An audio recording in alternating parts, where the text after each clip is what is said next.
Hi, I'm Graeme Simsion, author of the Rosie Project. Thanks to Penguin for giving me the opportunity to talk about the book. It's a romantic comedy about a socially challenged genetics professor who sets out to find himself a life partner, a wife, scientifically.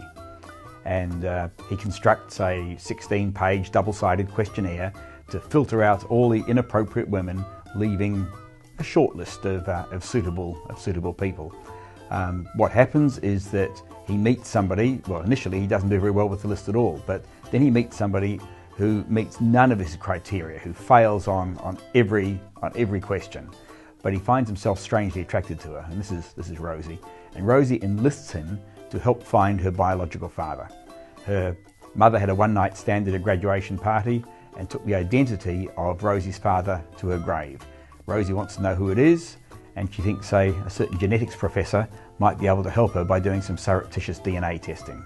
So that's where the story goes, and obviously as Don and Rosie spend more time together, a relationship develops, and that's the heart of the book.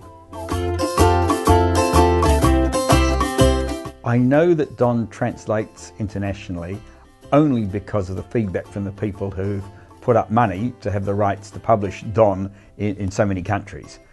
So 34 at this time, and it's been I've been flabbergasted by the international interest. What he will be like on the page, I'm just currently dealing with the Taiwanese publisher who translated, her name's Emily, who translated Bridget Jones's diary, so she's clearly very experienced in this field, but how it comes out in Chinese, what the experience is like for a Chinese person reading it. I can ask my Chinese friends who can read Chinese, but I often find that they have a different sense of humour, those who've grown up in China, from me anyway. So it's very hard to translate. It's a little like, does green look the same to me and to you? Is it the same thing? Does Don funny for the same reasons to me and to you?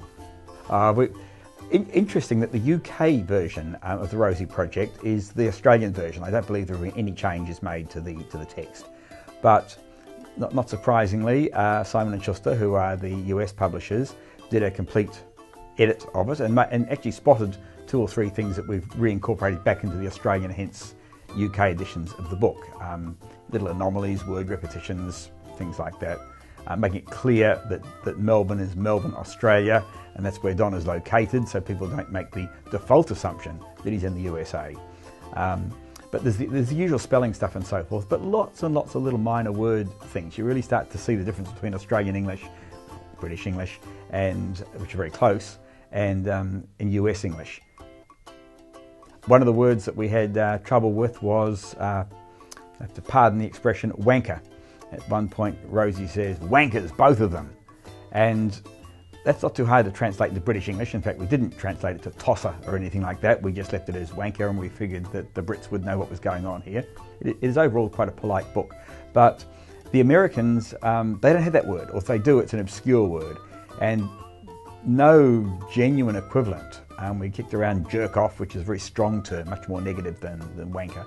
And the idea of someone who's just full of themselves didn't seem to bother the Americans perhaps, and wasn't seen as such a pejorative as it was for Australians in particular.